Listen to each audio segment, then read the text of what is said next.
Manipur issue കേരളത്തിൽ വലിയൊരു ടോപ്പിക്കായിട്ട് വീണ്ടും മാറി. ഇലക്ഷൻ നടക്കുകയാണ്. ഇപ്പോൾ കേരളത്തിലെ പല മീഡിയ, യൂട്യൂബൊക്കെ പല സ്റ്റോറികളാണ്, അവർ ഫാബ്രിക്കേറ്റഡ് ആയിട്ടുള്ള സ്റ്റോറികളാണ് എല്ലാം ഉണ്ടാക്കി വിട്ട് മാനുഫാക്ചർ ചെയ്ത് വിട്ടുകൊണ്ടിരിക്കുന്നത്. അപ്പോൾ ആദ്യം മണിപ്പൂർ ഇഷ്യൂവിൻ്റെ ഒരു കാര്യം, പ്രധാനപ്പെട്ടൊരു കാര്യം പറയാം. മണിപ്പൂരിൽ നടക്കുന്നത് വംശീയ കലാപമാണ്, വർഗീയ കലാപമല്ല. അതിന് കൃത്യമായിട്ട് ഞാൻ പറയുന്ന ഡേറ്റയുണ്ട്, നിങ്ങൾ ചെക്ക് ചെയ്ത് നോക്കുക. ഇവിടെ ചില കത്തോലിക്ക ചില അച്ഛന്മാർക്ക് നേരത്തെ ചെയ്ത വീഡിയോയും ചില അവർ അതിനെപ്പറ്റിയൊക്കെ കരയുന്ന കേട്ട് അവരോട് തന്നെ പറയുന്നത്, എത്ര ശതമാനമുണ്ട് മണിപ്പൂരിലെ ക്രിസ്ത്യാനികൾ? അതായത് കത്തോലിക്ക ക്രിസ്ത്യാനികൾ എത്ര? 3% താഴെയുള്ള. ബാക്കി കൂടുതലും മണിപ്പൂരിലുള്ളത് ഇവാഞ്ചലിക്കൽ ക്രിസ്ത്യൻസാണ്. പിന്നെ വംശീയ കലാപം, അത് പെട്ടെന്നൊന്നും ഒതുക്കാൻ കഴിയില്ല. മണിപ്പൂരിൻ്റെ ഹിസ്റ്ററി എടുത്ത് നോക്കുക. നിങ്ങൾ ഷിയ സുന്നി, അത് വംശീയ കലാപമോ വർഗീയ കലാപമല്ല. ഇന്ന് വരെ അത് ഒതുക്കാൻ കഴിഞ്ഞിട്ടുണ്ടോ ലോകത്ത്? ഒരു പോയിൻ്റാണ്, നിങ്ങളെടുത്ത് നോക്കുക. ചില സുഡാപ്പികളൊക്കെ ഭയങ്കരമായിട്ട് പറയുന്നു, ഇന്ന് വരെ ഷിയ സുന്നി വംശീയ കലാപം ഒതുക്കാൻ സാധിച്ചിട്ടുണ്ടോ? ഇന്ന് ഇറാനിലുണ്ട്, ഇറാഖിലുണ്ട്, യമനിലുണ്ട്, അറേബ്യൻ രാജ്യങ്ങളിലെല്ലാം ഉണ്ട്. അത് കഴിഞ്ഞിട്ട് സുഡാനിൽ പോവും, എല്ലായിടത്തും കൊണ്ട് ഈ സംഭവം. മണിപ്പൂരിൽ നടക്കുന്ന വംശീയ കലാപമാണ്, വർഗീയ കലാപമല്ല. പിന്നെ ചില യൂട്യൂബ് ചാനലൊക്കെ പറയുന്നത് കേട്ടു, ബിരൺ സിംഗിനെ മാറ്റിക്കഴിഞ്ഞ സംഭവം നടക്കും. Useless, nonsense. എന്നാണ് കലാപം നടക്കുന്ന അന്ന് മുതൽ കേന്ദ്ര ഗവൺമെൻറ് ബിരൺ സിംഗിൻ്റെ മേളിൽ കൈവച്ചു. അവിടുത്തെ ചീഫ് സെക്രട്ടറി സെൻട്രൽ സെക്രട്ടേറിയറ്റ് സർവീസിലുള്ള IAS സീനിയർ ഓഫീസറെയാണ് അങ്ങോട്ട് അയച്ചിരിക്കുന്നത്. ഒന്ന്, അവിടുത്തെ DGP കേന്ദ്ര ഗവൺമെൻറ് സർവീസിലുള്ള മറ്റൊരു കേഡറിലുള്ള സീനിയർ ആയിട്ടുള്ള IPS ഓഫീസറാണ് അങ്ങോട്ട് അയച്ചിരിക്കുന്നത്. ആഭ്യന്തര സെക്രട്ടറി, സീനിയർ IAS ഓഫീസർ, ഇവരൊന്നും മണിപ്പൂർ കേഡറിലല്ല. കേന്ദ്രം അവരെ പിടിമുറുക്കാൻ വേണ്ടി, ബിരൺ സിംഗിനെ മാറ്റി നിർത്താൻ വേണ്ടി അവർ ഡയറക്റ്റ് ഭരിക്കുകയാണ്. അതായത് കംപ്ലീറ്റ് നോൺസെൻസ് പറയുവാണ്. ബിരൺ സിംഗ് അല്ല ഈ പറയുന്ന മണിപ്പൂർ ഭരിക്കുന്നത്. എടുത്തു നോക്ക്, ഇവരെവിടുന്നാണ്, ഏത് കേഡറാണ്, ഏത് സർവീസിലാണ്? കേന്ദ്ര ഗവൺമെൻറ് പൂർണ്ണമായിട്ട് അവർ ക്യാപ്ചർ ചെയ്തിരിക്കുകയാണ് മണിപ്പൂർ. ഇതാണ് യഥാർത്ഥ ഇഷ്യൂ. പിന്നെ കത്തോലിക്ക അച്ഛന്മാരോട് ഈ പറയുന്ന മണിപ്പൂരിനെ പറ്റി പറയുന്ന ചില സുഡാപ്പികളോടും പറയേണ്ട ഒരു പോയിന്റ് ഉണ്ട്. ഇപ്പം കണക്കുകൾ എടുക്കുക, എത്ര പേര് കുക്കികൾ മരിച്ചു? കുക്കികൾ എന്ന് പറഞ്ഞാൽ ഏറ്റവും കൂടുതൽ ഒരു 98% ഇവാഞ്ചലിക്കൽ ക്രിസ്ത്യൻ, കാത്തലിക്സ് അല്ല, വീണ്ടും പറയുന്നു, ബാക്കി ഹിന്ദുക്കൾ. ഇനിയും ഈ പറയുന്ന മൈതൈ കമ്മ്യൂണിറ്റി, അതായത് ഹിന്ദു കമ്മ്യൂണിറ്റി എന്ന് പറയുന്നവരിൽ 18% ഇവാഞ്ചലിക്കൽ ക്രിസ്ത്യൻസ് ആണ്. ഇവരുടെ പള്ളികൾ, അതായത് ഈ മൈതൈ കമ്മ്യൂണിറ്റിയുടെ ഇവാഞ്ചലിക്കൽ പള്ളികൾ ആരാണ് തകർത്തത്? കുക്കികൾ. എന്തുകൊണ്ട് ഒരു ക്രിസ്ത്യാനി മറ്റൊരു ക്രിസ്ത്യാനിയെ തകർത്തു? ആലോചിച്ച് നോക്കുക. അതാണ് ഞാൻ പറഞ്ഞത്, വംശീയ കലാപമാണ്. പെട്ടെന്ന് ഇതിന് ഫുൾ സ്റ്റോപ്പ് ഇടാൻ പറ്റില്ല. കാരണം അവിടുത്തെ ഇഷ്യൂ വളരെ ഭയങ്കരമായൊരു ഇഷ്യൂ. കാരണം ഒരു ഭാഗത്ത് ചർച്ചകൾ നടക്കുന്നുണ്ട്. എനിക്കറിയാവുന്ന സീനിയർ ആയിട്ടുള്ള പല ഒഫീഷ്യൽസും ഈ ചർച്ചകൾ പങ്കാളിയാണ്. അവർ പറയുന്നത്, ഒരു ഭാഗത്ത് ഞങ്ങൾ ചർച്ചകളൊക്കെ ചെന്ന് ഇങ്ങനെ ലോഹ്യമായിട്ട് വരുമ്പോൾ അടുത്ത ഭാഗത്ത് ചെറിയ ഇഷ്യൂ ഉണ്ടാകും. അതായത് ഇംഫാൽ എന്ന് പറയുന്ന സിറ്റി, അതാണ് അവരുടെ ക്യാപിറ്റൽ സിറ്റി. അതാണ് ഈ താഴ്വാരം എന്ന് പറയുന്നത്. അവിടെയാണ് കൂടുതലും മെയ്ത്തികൾ താമസിക്കുന്നത്. മലയോര പ്രദേശങ്ങളിൽ, ഹിൽ ഏരിയ, നമ്മുടെ ഈ പറയുന്ന ഹൈ റേഞ്ച് ഏരിയയിലാണ് ഈ കുക്കികൾ താമസിക്കുന്നത്. നാഗാലാൻഡിൽ നിന്ന് കുക്കികളാണ് ഏറ്റവും കൂടുതലുള്ളത്. ഇവരെ നാഗൻസ് എന്നാണ് ഇവരെ പറയുന്നത്. അപ്പം ഇവിടൊക്കെ ഈ പറയുന്ന ഈ മെയ്ത്തികൾ താമസിക്കുന്ന താഴ്വാരങ്ങളിൽ ഈ കലാപത്തിന് ശേഷം റീഹാബിലിറ്റേഷൻ സംഭവങ്ങളുണ്ട്, പല ക്യാമ്പുകളുണ്ട്. അപ്പം ഈ ക്യാമ്പുകളുടെ സെക്യൂരിറ്റി എന്ന് പറയുന്നത് മണിപ്പൂർ പോലീസിനെയല്ല ഏൽപ്പിച്ചിരിക്കുന്നത്. മണിപ്പൂർ പോലീസ് ഏറ്റവും കൂടുതൽ ആരാ? മെയ്ത്തി. ഇവരെ ഏൽപ്പിച്ചിരിക്കുന്ന ഇന്ത്യൻ പട്ടാളത്തെയും ഇന്ത്യയുടെ സെൻട്രൽ റിസർവ് പോലീസുമാണ് ഇത് കൈകാര്യം ചെയ്യുന്നത്.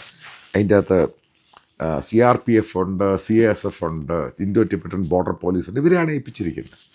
അടുത്ത ചോദ്യം, കേരളത്തിൽ അബദ്ധം പറയുന്നവരോട് ചോദ്യം, എന്തിനാണ് മെയ്ത്തികൾ ഇന്ത്യൻ പട്ടാളത്തെയും ഇന്ത്യൻ പട്ടാളത്തിൻ്റെ ക്യാമ്പിനെ ആക്രമിക്കുന്നത്? ചോദ്യമാണ്. എന്തുകൊണ്ടാണ് അവർ ആക്രമിക്കുന്നത്? കാരണം അവർ സെക്യൂരിറ്റി കൊടുക്കുന്നത് കുക്കികൾക്കാണ്. അവിടുത്തെ ഇവാഞ്ചലിക്കൽ ക്രിസ്ത്യൻസ് ഈ പറയുന്നവർക്ക് അവർക്കാണ് അവർ സെക്യൂരിറ്റി കൊടുക്കുന്നത്. മണിപ്പൂർ പോലീസ് കൊടുക്കുന്ന സെക്യൂരിറ്റി ആർക്കാണ്? മെയ്ത്തികൾക്ക്. ഇത് അടുത്ത ഇഷ്യൂ ആയി.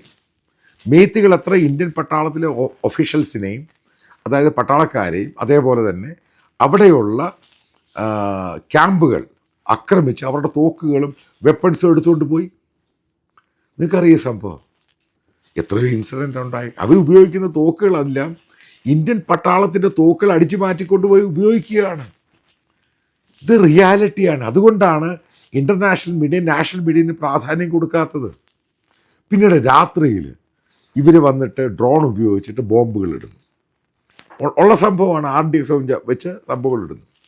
കാരണം ഈ രണ്ട് കമ്മ്യൂണിറ്റി ട്രൈബൽ പോലുള്ള കമ്മ്യൂണിറ്റിയാണ്. അപ്പോൾ ഇതിനെ തടയുവാൻ വേണ്ടി ഇന്ത്യൻ പട്ടാളത്തോട് കേരളത്തിലൊരു യൂട്യൂബർ പറയുന്നത് അവരെ ഫയർ ചെയ്യാൻ. ഇവരൊക്കെ മനസ്സിലാക്കുക, കുക്കികളാണെങ്കിലും മെയ്ത്തികളാണെങ്കിലും അവരുടെ ഫസ്റ്റ് ജോബ് പ്രയോറിറ്റി എന്ന് പറയുന്നത് ഇന്ത്യയുടെ സൈന്യം, അതായത് ഇന്ത്യൻ പട്ടാളത്തിലും അതേപോലെ തന്നെ ഇന്ത്യയുടെ മിലിറ്ററി ഫോഴ്സിലുള്ളവർ വളരെയധികം കുക്കിയിലും മെയ്ത്തിയിലും ഉണ്ട്. ഇതറിയപ്പെടുന്ന ബേസിക്കലി ഈ നേപ്പാളിലുള്ള ഗൂർഖകളെന്നാണ്. ഇത് ബേസിക്കലി ഒരു മംഗോളിയൻ സംഭവമാണ്. ഇവരെ ഗൂർഖകളെന്നാണ് പറയുന്നത്. ഇപ്പം ഇന്ത്യയുടെ ഗൂർഖ റെജിമെൻറ്റ് എടുത്തു നോക്കുക, അതിൻ്റെ എത്ര പെർസെൻ്റാണ് മണിപ്പൂരി എന്നുള്ളത്? നോൺസെൻസ് പറയരുത്. ബേസിക്കലി അത് മാത്രമേ പറയൂ. കാരണം ഇന്ത്യക്കാരനെതിരെ ഇന്ത്യൻ പട്ടാളം തോക്കെടുക്കാൻ പറഞ്ഞ വെടിവെക്കുമോ? ഇഷ്യൂ അത്. കാരണം കേന്ദ്ര ഗവൺമെൻറ് പറയാം അവരെ വെടിവെക്കാൻ. ഇവരെല്ലാം ഇന്ത്യക്കാരാണ്. കാരണം വംശീയ കലാപമാണ് ഉണ്ടായിരിക്കുന്നത്. അവിടുത്തെ ചരിത്രമുണ്ട്. അവിടുത്തെ വംശീയ കലാപം ഇത്രയോളം വർഷമെടുക്കും. അതിങ്ങനെ നിൽക്കും, അതിനുശേഷം അങ്ങ് നടക്കും. അതാണ് അവിടുത്തെ ചരിത്രം. എനിക്കറിയാവുന്ന ഡൽഹിയിൽ പല ക്യാമ്പുകളുണ്ട്. YMCA, YW, ഇവിടെയൊക്കെ ഒത്തിരി കുക്കികൾ വന്ന് താമസിക്കുക. കുക്കികൾ മാത്രമല്ല, അവിടെ ആ ക്യാമ്പിനകത്ത് മെയ്ത്തികളായിട്ടുള്ള ക്രിസ്ത്യൻസും വന്ന് താമസിക്കുന്നുണ്ട്. നിങ്ങൾ ഈ പറയുന്നവർക്ക് എത്ര പേര് പോയി കണ്ടിട്ടുണ്ട് അവർ?